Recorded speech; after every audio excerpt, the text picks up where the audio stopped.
akong papalakpak dyan. Sorry kayo, guys. Oh, yes, guys. Welcome. Today is a very special day because today is the day.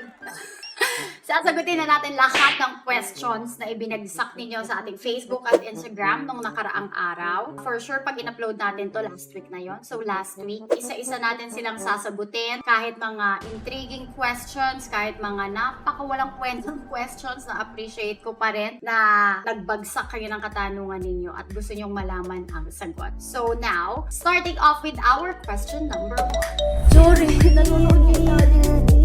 Tatanong lang kanya. May tawa ka. Hindi ko alam bakit napunta tayo sa usapan ng ganun. God, bakit natin yung usapan? Pwede kong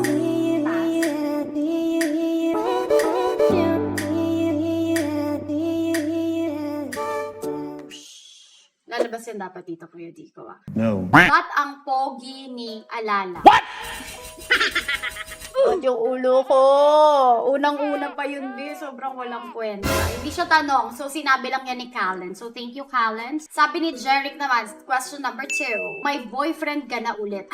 May tawa pa, be. May tawa pa. Hindi po ako nawala ng boyfriend. Low-key lang kami para, you know, feeling very important person. Kaya, pa-private tayo and pa-mysterious. And I think, and I believe, that's better. Next question. How old are you? Sabi ni Yazzie. So, I'm 31, turning 32 in December. Hindi ko lang po i-upload ko yan. So, standby kayo.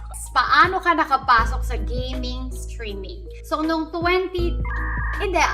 I think nasagot ko na to sa unang vlog ko ng Q&A na nagbalik ako na mag-upload ng videos. Pero sasagutin ko ulit para sa inyo. So, nag-start tayong mag-stream 2017 pa. I originally joined Rumble Royale ng mga una-una pa. Tapos nag-ML ako before. Kaso nga lang, since wala akong rig, wala akong sariling PC, tapos pupunta lang tayo sa headquarters ng Rumble Royale. Medyo hassle siya for me. And also, hindi ko kinaya yung mga trash talker ng ML viewers na malala noong panahon na yon. Kasi ngayon medyo nag-tame-tame na siguro sila. Like, parang hindi ko kaya tanggapin na may nagsasabi sa akin na bubuta na ako, ano-ano, minumura ako. Kasi tank support ako eh. Parang mas gusto nila yung mga MM. If you know what I mean. What is your biggest fear? Pag to wala sa vlog mo, unsubscribe, haha, MM. Sabi ni Dominic Orencia. I think my biggest fear is,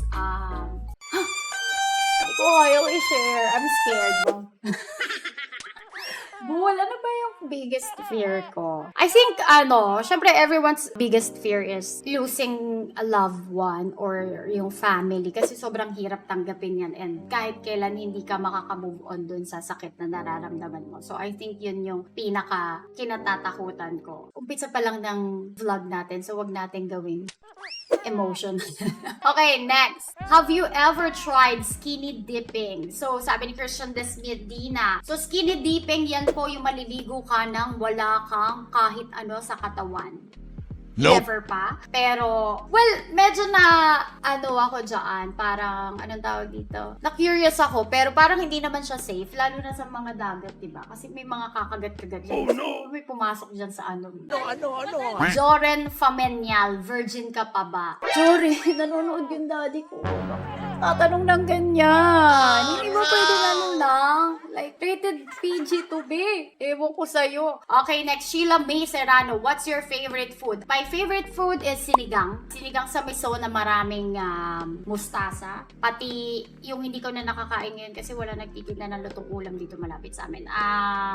Kinamyasan na hipon na maliliit. Nakalimutan ko yung tawag dun eh. Pero lagi na yung binibilihan ni daddy sa mga karinderya. Mention mo ko, bakit kami lagi yung may kasalanan pag nauntog kayo sa mga bagay o sa paa ng mesa? Be, tuldok na yung pangalan niya. Hindi ko alam bakit napunta tayo dun sa usapan ng ganun. Hindi ko alam. Kasi ako, pag ako nauntog ako at saka naapakan yung paa ko o kung ano man naipit ako, hindi ko sinisisi si Master. Diba? Si Ate Aida ba pwede? Hindi, diba? Parang bakit mo sisisi sa ibang tao yung katangahan mo? Hello, guys. Sabi ni Mehedi, I love you. Please answer me. What? Ano yung answer ko sa I love you? Okay. God loves you too. Will you marry me? Of course not. Babe, please stop that. Okay, next question. Ano pwede mong ipangako sa sarili mo na ipapangako mo na di mo na ulit gagawin? Ano ba kaya yung mga pwede ko ipanga? Actually, madami akong mga pinapanga. Siguro like, mag-yossi. Like, kaya ko ipangako sa sarili ko na hindi ako mag-yossi or mag-yossi na or magsusmoke. Hindi man luloko ng ibang tao, of course, di ba? Sabi ni Brent Vitug, how much na ang nagastos mo sa content? Oh my God, ito yung mga hindi dapat natin sinasagot, pero for sure. Kasi kada draw nasa 5K, tapos pagka mythic naman nasa 10K. 10 to 15, mga ganyan. Kasi di ba may cards yun, so gusto ko na lang siya ibaon sa limot. What ticks you off? Ano ibig sabihin? Oh, hindi natin alam, di ba? Search natin. Okay. Saan? Like, work or lahat? I think what ticks me off is yung mga tao na hindi nagpapahalaga sa oras ng iba. Next question. Who claimed your virginity? Oh no! Hindi! Oh my God! Bakit tayo nagkakaroon ng mga questions na ganito, buhol? I think and I believe that I have the right to stay silent. What? Di ba yun? Siya ay nagsisimula sa pangalang so nailimot ang mga nakakaraan. Sabi ni Miko, ba't hindi ka mag-live sa gabi para naabutan ka namin? Miko, ako ba mag-a-adjust sa schedule mo? Hindi ba, gusto ko naman talaga na mag-stream ng gabi, pero yung pinaka-time kasi na hindi talaga ako tatamarin is morning, kasi morning person ako. And pagdating ng gabi, parang gusto ko na lang humiga at matulog. So yung mga promise ko na mag-stream ako ng gabi, bihira siya magkatotoo. I mean, hindi pala promise pag sinabi ko. So, sabi naman ni Raf, ba't ang ganda mo po? Oh my God, hindi ko rin alam. I'm gonna ask my mother. Wow. Favorite food and place mo sa Bohol? I think my favorite place in Bohol would be, I haven't been to a lot of resorts sa Bohol, pero favorite ko na ngayon yung South Palm Beach because it's so clean and the food is so good. Lahat gusto ko doon. Weirdest dreams. Pinaka-weirdest dream ko na hanggang ngayon di ko makakalimutan is, naalala niyo yung lumabas yung PlayStation 1 para sa mga 90s babies. Nung lumabas yung PlayStation 1, nagpupuyat kami ni Kuya Jer, naglalaro kami, sinasamahan ko siya. And there's this game called Legend of Ligaya na hindi ko alam kung sister niya yon, pero naging siya, parang naging octopus ba or squid yung half body niya. Then lagi ko siyang napapanaginipan na hinahabol niya ako. Kung ano yung itsura ng lumang bahay namin sa Angono, ganun. Tapos tumatakbo lang kami dun sa kalye. Hindi ko alam bakit niya ako hinahabol. Hindi ko alam. So, sobrang weird nun. Hindi ko makakalimutan yun. Sabi ni Godoy, crush ka rin ba ng crush mo? Marami akong napopugian ngayon ng mga artista and mga models and influencers, pero hindi ko naman sila, I think, super crush. Pero kung sasagutin natin yan, kung yung mga time na malandi pa tayo, ayokong nagkaka-crush sa lalaki na crush ako. So, I think it's a no. Mas gusto ko yung ganon, yung parang, siguro ganon talaga yung mga babae, gusto nila nag-ahap.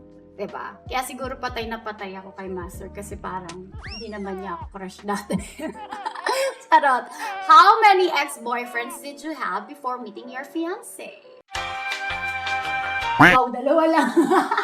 Bakit niyo ba tinatanong yan? Like, does it matter? Sige na nga, dahil sinabi naman natin to. Wait lang.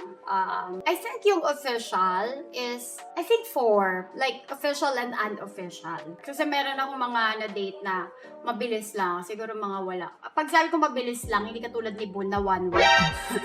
Mga ilang months lang, hindi less than 1 year. Okay, next. Spit or swallow? Huh? Ng pride, I think swallow my pride. How long were you and your fiancé together before he proposed? 7 years. Going 8 years na kami in April. So congratulations to him for having me. Why, what, and where? Why? Because I want to. What?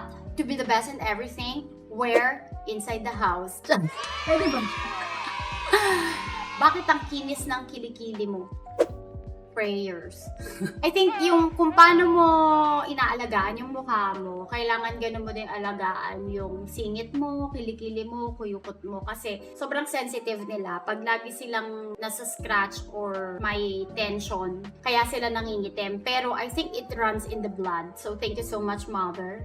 Angela, congratulations. Are you going to continue vlogs as a wife? Kuwera usog, Angelo, but yeah, I'm planning to. Tapos share din kami ng mga life tips, and then mga ganong mga content. So, pwede rin naman kayong magsabi sa akin kung ano yung mga gusto nyo na gawin natin and sagutin natin. What is your biggest what if? I think yung biggest what if ko, kung tinapos ko yung course ko, which is industrial engineering, like magiging masaya ba ako na meron ako engineer sa name? Kasi yun yung dati kong pangarap ng bata pa ako. Magkaroon ako ng engineer sa name. Ano po ang body count mo, idol? Stop it. Get some help. Oh my God! Bakit natin pinag-uusapan niya? Pwede ba pass? Yes. What's your wildest confession? I think the wildest confession is yung way back 2015 bago maging kami ni Master. Nakwento ko naman to sa kanya, so walang problema. I think he's not gonna judge me. Kasi parang yun yung first time na nag-single ako after a very long time. Siguro mga 5-6 years. Then nag-single ako. Then I went to Boracay. Kasama ko yung mga girls from Wawawin. Tapos sa utak ko parang sabi ko, oh my God, this is it! I am so legally allowed to have, kasi gano'n yung uso noon pag nga napapanood mo sa mga movies na mga foreign movies na parang, I am legally allowed to have one night stand. So parang maharot tayo. Sabi, tara, pupunta tayo nasa Boracay tayo, maghanap tayo ng one night stand. Tapos pagdating namin ng Boracay, parang mga thunders na ano. How many places here in the Philippines have you been to? Oh my God, thank you so much, Master, and also kay Sir Jeff sa pagpapadala sa akin sa lahat ng mga places na napuntahan ko sa Pilipinas. Pinakauna na ang Boracay, Cebu, Bohol, El Nido. I think nakapunta na ako ng Zamboanga kasi na nagsasasi girls pa kami, nagpa-perform kami dyan. Leyte, yan, nagpunta na kami sa Leyte, Bicol, and Pangasinan, Aurora, syempre Batangas, everyone's been there. Cavite, nandyan na rin punta na tayo dyan, mga parts ng Rizal. Tagaytay, yan, syempre nakapunta na tayo sa Tagaytay. Baguio, yan, nakapunta tayo sa Baguio. Madami pa, so pag may time kayo at kaya na budget nyo, mag-travel kayo. Dami nagtatanong kung virgin pa ako, mukha siguro akong hindi mabasagang pinggan. Boyfriend reveal.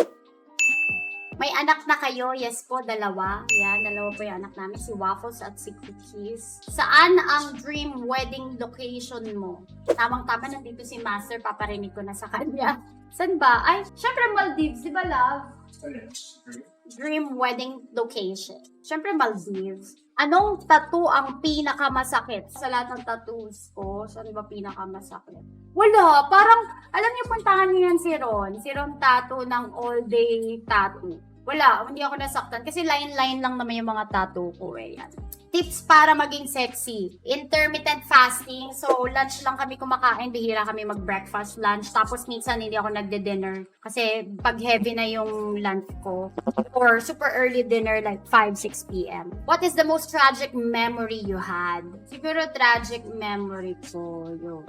Kasi na umalis si mama sa amin nung mga ilang taon ba ako, ng mga 8 years old ako. I can still remember. So, anong favorite number mo sa electric fan? 1. Kasi lunurin ako sa hangin din. Okay, tapos na tayo guys. So, that's it. Sana nag-enjoy kayo sa pagpanonood ng ating vlog. And kung meron kayong mga request na gawin natin or collaborations na possible naman nating magawa, i-comment down below nyo lang. Don't forget to subscribe and hit the notification bell. Wow, I'm professional vlogger. So, next time, ganyan naman yung gagawin natin. And abangan nyo po yung mga susunod pa nating mga pakulo dito sa vlog natin. Baka mag-guest na natin sila at si Bull. And kung meron kayong mga gusto ko ipagawa or challenge, ayan, comment down below lang. Thank you so much and have a good day.